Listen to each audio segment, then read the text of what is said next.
How much did waiting cost you last year? And I'm not just talking about money, but progress.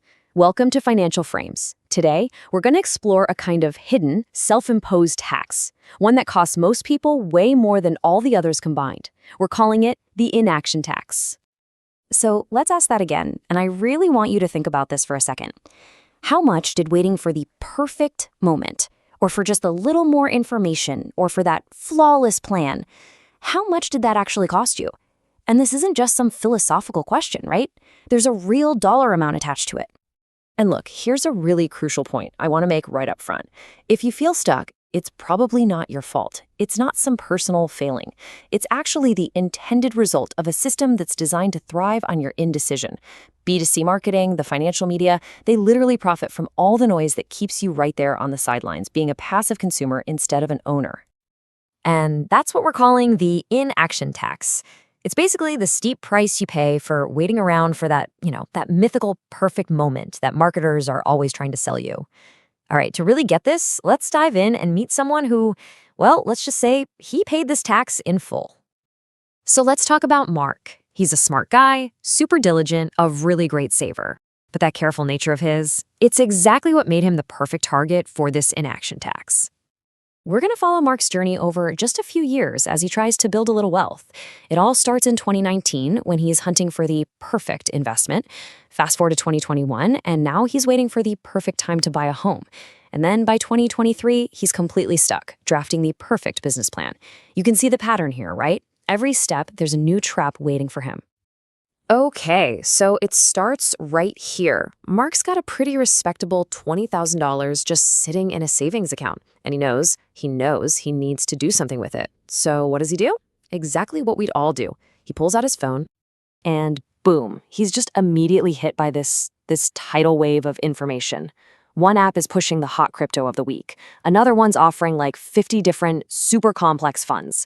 Then he jumps over to YouTube, and one guru is screaming about a market crash, while the very next video is promising 100x gains. I mean, this isn't helpful, is it? It's designed paralysis. So, completely overwhelmed by 1,000 conflicting choices, Mark does the one thing that feels safe. He decides to wait and do more research. All right, let's fast forward to 2021 and see how this whole thing snowballs. Mark's rank goes up again, and he thinks, okay, that's it. It's time to buy. He even gets pre-approved. He's ready to pull the trigger. But then he starts tuning into the news and social media. And what does he find? Oh, just a wall of headlines engineered for maximum clicks. Housing bubble 2.0. Every social media personality is suddenly an expert, calling the crash. And here's the thing you have to understand. This is fear as a product.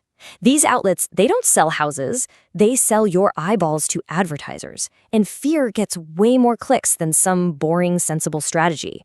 So, of course, Mark decides to wait for that perfect moment, for the market to cool off. Okay, so we land in 2023. Mark's a talented graphic designer, and he has this genuinely great idea for a side hustle selling digital templates. He's actually motivated, He wants to build something for himself. But that B2C marketing machine, it finds him again. Suddenly, he's just bombarded with ads for these crazy expensive platforms. He's reading blog posts about 10 legal mistakes that will ruin you and watching endless videos on how to build the perfect sales funnel. The whole system is designed to make something simple feel impossibly complex because that's how they sell you their expensive courses and software. It's weaponized perfectionism. And poor Mark, he gets convinced he can't possibly launch without some flawless 50-page business plan. And so he never launches. So after all that research and waiting, what was the total cost? What did Mark actually pay in this inaction tax? Well, today, that $20,000, it's still sitting right there in that savings account.